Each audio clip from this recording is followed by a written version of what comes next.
नमस्कार आप सभी साथियों को। आप सबका स्वागत करता हूं मैं आपके अपने परिवार जिले से प्रोश में।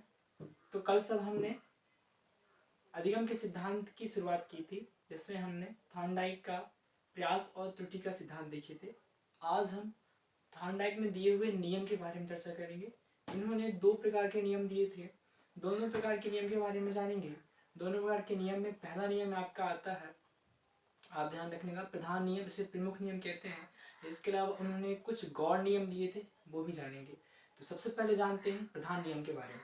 किसके बारे में जानते हैं? प्रधान नियम। प्रधान नियम, ठीक है, ये प्रधान नियम, 3 नियम दिए थे उन्होंने प्रधान नियम। उसमें से पहला नंबर नियम था इनका अभ्यास का नियम। देखिएगा, थॉर्नडाइक ने प्रयास और त्रुटि के सिद्धांत के अंतर्गत ये प्रधान नियम दिए, जिसमें से अभ्यास का नियम पहला नंबर था उनका। अभ्यास का नियम क्या कहता है उसके बारे में देखिए।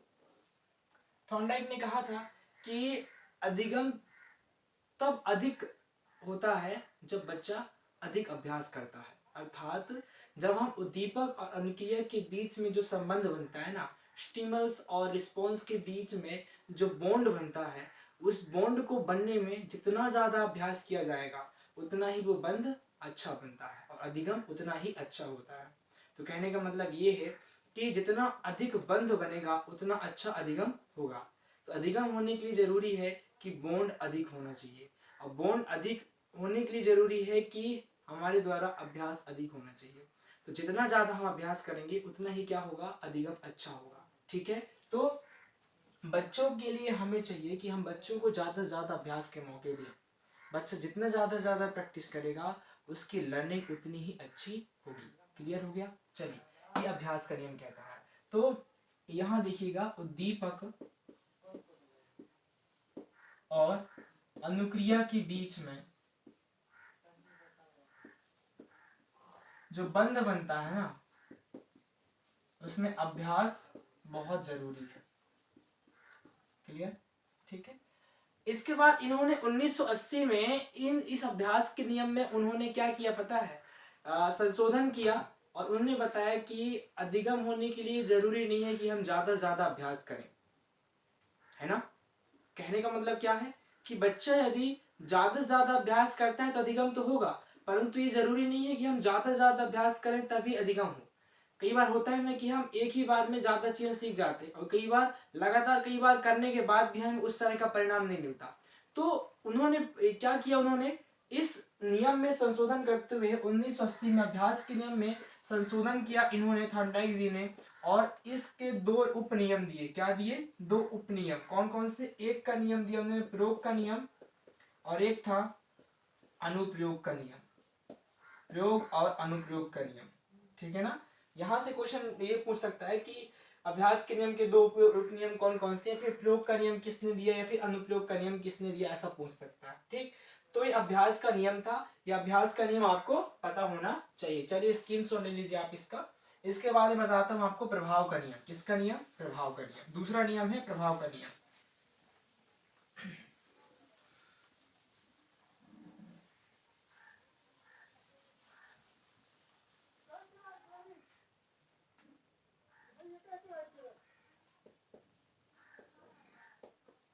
प्रभाव का नियम देखिए, बच्चा जब कोई भी काम करता है ना, तो हमारे द्वारा क्या किया जाता है, उसकी प्रशंसा की जाती है। प्रभाव के नियम को ही हम संतोष का नियम, असंतोष का नियम, संतुष्ट का नियम, असंतुष्ट का नियम भी कहते हैं। क्या है प्रभाव का नियम? देखिए, जब बच्चा कोई भी काम करता है तो काम करने के बाद क्या होता है, हमारे द्वारा उससे क्या दिया जाता है, उसकी प्रशंसा की जाती है, या फिर अच्छा काम करने पर उसकी प्रशंसा होती है, और यदि काम गड़बड़ हो गया तो उसको दंड दिया जाता है ना। तो प्रभाव का नियम क्या काम करता है? प्रभाव का नियम यह काम करता है कि जब बच्चा कोई भी काम करता है फिर अधिगम करता है, तो उसके द्वारा किए त्रुटियों के लिए 2 प्रकार से हम उसे प्रभावित करते हैं। या तो उसे दंड देंगे, या फिर उसे डराएंगे, या फिर उसकी प्रशंसा करेंगे, या फिर पुरस्कार देंगे। तो बच्चा जो भी काम करता है तो उस काम करने के फलस्वरूप हमारे द्वारा जो प्रभाव उसके ऊपर डाला जाता है, यदि हम दंड देंगे तो बच्चा असंतोष हो जाएगा, है ना, उस पर उसका गलत प्रभाव जाएगा, और वह बच्चा वह काम को दोबारा नहीं करेगा। और वहीं हम उसकी प्रशंसा करते हैं किसी भी काम के लिए उसको पुरस्कृत करते हैं तो बच्चा संतोष होगा, उससे खुशी मिलेगी और वह बच्चा उस काम को बार बार करने के लिए आतुर होगा। तो जरूरी ये है कि प्रभाव का नियम किस पे काम करता है, हमारे द्वारा दिया जाने वाला क्या दंड या भय होने पर असंतोष होगा, ठीक है ना, और वहीं पे हम उसे पुरस्कार देंगे या प्रशंसा करेंगे तो क्या होगा, बच्चा खुश होगा। ठीक है, आज आया समझ में? चलिए, ये प्रभाव का नियम। ठीक, इसके बाद देखते हैं अपन लोग तत्परता का नियम। किसका नियम? तत्परता का नियम। बहुत इंपॉर्टेंट नियम है, इससे क्वेश्चन बने हुए हैं। तत्परता का नियम, तत्परता अर्थात रेडीनेस।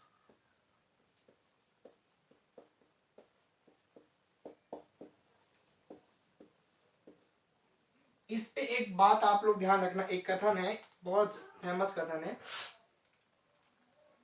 10 आदमी एक घोड़े को बांधकर तालाब किनारे पानी पिलाने ले जा सकते हैं। ध्यान से सुनिए, 10 आदमी मिलकर एक घोड़े को जो है तालाब किनारे ले जा सकते हैं पानी पिलाने के लिए, परंतु 20 आदमी मिलकर भी उसे पानी नहीं पिला सकते। कुछ आ रहा होगा समझ में? मेरे कहने का मतलब ये है कि बच्चे को तब तक हम अधिगम नहीं करा सकते जब तक बच्चा खुद से तैयार नहीं होगा, खुद से तत्पर नहीं होगा। अर्थात थॉर्नडाइक का जो एक नियम था, ये बहुत ही प्रभावकारी नियम है। उनका कहना ये है कि हम बच्चे को तब तक कुछ भी नहीं सिखा सकते जब तक कि बच्चा खुद से तैयार ना हो। ये है तत्परता का नियम। ठीक, कर लेना आप इसे। इसके बाद ये तीनों नियम हो गए किसके, आप बताएंगे? प्रधान नियम। ये क्या थे अपने? प्रधान नियम। अब देखेंगे गौड़ नियम। गौड़ नियम उन्होंने 5 दिए। गौड़ नियम, कौन से नियम? गौड़ नियम। गौड़ नियम 5 थे, उसमें पहला नंबर आप ध्यान रखना, बहुक्रिया का नियम। बहुक्रिया का नियम, बहुक्रिया का नियम। बहुक्रिया के नियम के अनुसार थॉर्नडाइक जी कहते हैं कि हम जो है कोई भी काम करते हैं, कोई भी अधिगम करते हैं या फिर किसी भी समस्या का समाधान करते हैं तो बहुत सारी क्रियाओं को करके करते हैं, बहुत सारी क्रियाएं करते हैं। जैसे हमें क्या बनाना है, मान लो सर्वे करना है कहीं का, तो सर्वे करने के लिए हम बहुत सारी क्रियाएं करेंगे। पहले वहाँ की समस्या के बारे में जानेंगे, वहाँ उपस्थित लोगों के बारे में जानेंगे, उनके व्यवसाय के बारे में जानेंगे। तो बहुत सारे क्षेत्रों से हम क्रियाओं को संपादित करते हैं। तो यही क्या है? बहुक्रिया का नियम है। हम किसी भी समस्या का समाधान करते हैं तो बहुत सारी क्रियाओं को करके ही करते हैं, ये बहुक्रिया का नियम। दूसरा नंबर है आंशिक क्रिया का नियम। आंशिक क्रिया के नियम को ही हम कहते हैं छोटी छोटी क्रियाओं का नियम कहते हैं। आंशिक क्रिया का नियम, आंशिक क्रिया का नियम क्या कहता है? आंशिक क्रिया का नियम आप बताएंगे। इसे छोटी छोटी क्रियाओं का नियम भी कहते हैं, छोटी छोटी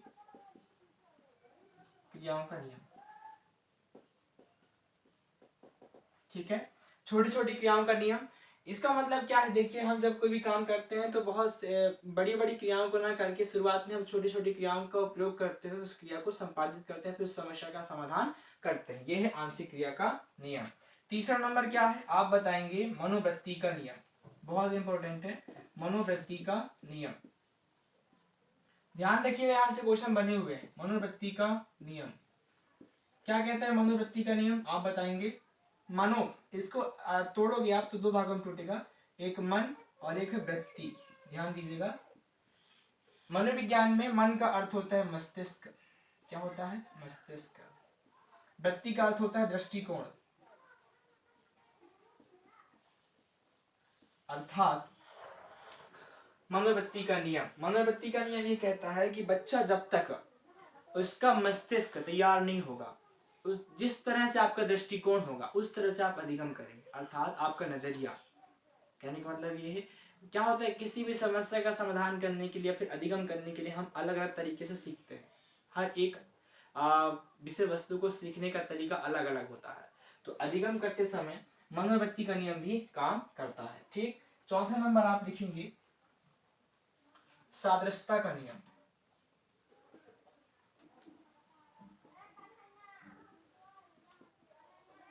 सादृश्यता का नियम क्या कहता है? देखिए जरा, सादृश्यता के नियम के अनुसार ये है कि हम जो भी कुछ सीखते हैं ना, जो भी कुछ नया सीखते हैं, उसका संबंध कहीं ना कहीं प्रीवियस नॉलेज से होता है, मिलता जुलता ही हम सीखते हैं। ये सादृश्यता है। सादृश्यता का मतलब होता है मिलता जुलता, ठीक है ना। पूर्व ज्ञान पे आधारित चीजें हम नए ज्ञान पे सीखते हैं, उसका अप्लाई करते हैं, मिलता जुलता ही अपन सीखते हैं, सादृश्यता। ठीक, इसके बाद गिफ्ट नंबर आप कर लेंगे यहाँ पे साहचर्यात्मक नियम। साहचर्यात्मक नियम,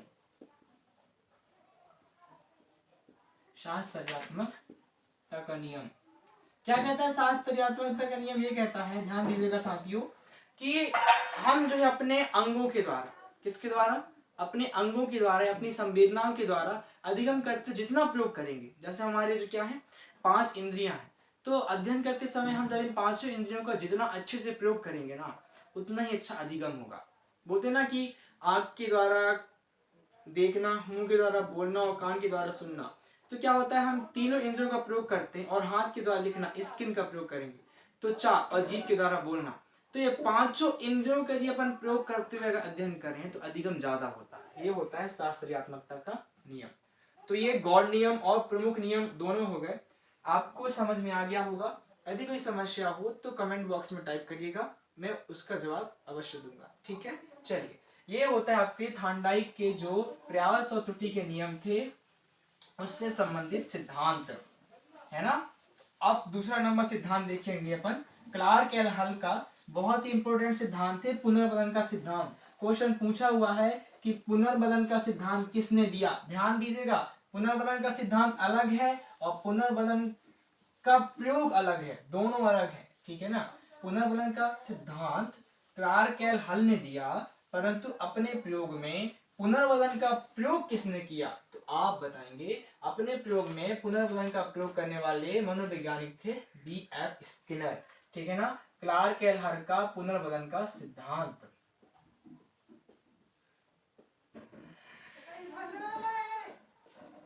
पुनर्बलन का सिद्धांत, ठीक है ना। रीइंफोर्समेंट थ्योरी कहते हैं इसको, इन्फोर्समेंट थ्योरी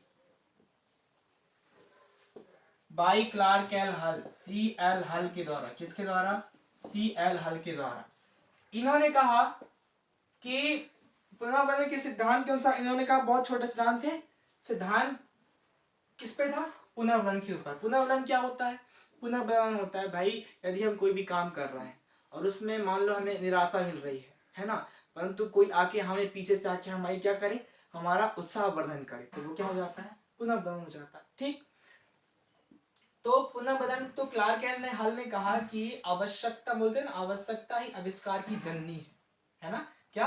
आवश्यकता ही आविष्कार की जननी है। इन्होंने 3 प्रकार से बताया, आवश्यकता, क्रिया और प्राप्ति। देखिए 3 तरह से चलता है। मान लो हमें क्या लगी है? भूख लगी है, तो हमें काय की आवश्यकता है? भोजन की। भोजन की आवश्यकता है, किसकी आवश्यकता है? भोजन की। भोजन को प्राप्त करने के लिए हम क्या करेंगे? खाना पकाएंगे, पकाना, क्रिया करना, और उसके बाद क्या करेंगे? खाएंगे, प्राप्ति। आया समझ में? अब इसको खा लिए तो खाने के बाद क्या होगा भाई? हम कोई भी काम कर पाएंगे, ठीक है ना। तो भोजन क्या हो गया? पुनर्बलन हो गया, नहीं हो गया? तो कहते हैं ना कि आवश्यकता ही आविष्कार की जननी होती है। हमें किसकी आवश्यकता थी? भोजन की। भोजन बनाने के हमें क्या करना पड़ेगा? क्रिया करनी पड़ेगी। तो क्रिया करने के बाद क्या हुआ? भोजन बना, अर्थात आविष्कार हो गया। क्लियर? ये क्लार्क एल हल का पुनर्बलन का सिद्धांत है, ठीक है। हाँ, पर इसमें ध्यान रखना, अपने प्रयोग में B.F. स्किनर ने प्रयोग किया था किसका? ये क्वेश्चन पूछा हुआ है, मोस्ट इंपोर्टेंट है, इसको आप नोट करके लिख लीजिए। क्या करके? नोट करके। अपने प्रयोग में पुनर्बलन का प्रयोग, पुनर्बलन शब्द का प्रयोग अपने प्रयोग में, अभी बताऊंगा मैं, स्किनर का भी आएगा। अपने प्रयोग में पुनर्बलन शब्द का प्रयोग, शब्द का प्रयोग किसने किया? B.F. स्किनर ने, ब्यूरस फ्रेडरिक स्किनर, ठीक है। कल मैंने आपसे पूछा था कमेंट बॉक्स में, ठीक है ना, कुछ लोगों का रिप्लाई आया था, बहुत अच्छी बात है। आप लोग भी रिप्लाई करिए, किया करिए कमेंट बॉक्स में। आपके रिस्पॉन्स का मुझे इंतजार रहता है, ठीक है। कोई भी प्रॉब्लम्स होती है तो मेरे शेयर करिए। आज के लिए बस इतना ही। कल हम पावलोव का जो शास्त्रीय अनुमंडन सिद्धांत है उसके बारे में चर्चा करेंगे। वीडियो अच्छी लगी हो, चैनल में नए हो तो लाइक करें, शेयर करें, सब्सक्राइब करें। आज के लिए बस इतना ही। Thank you so much.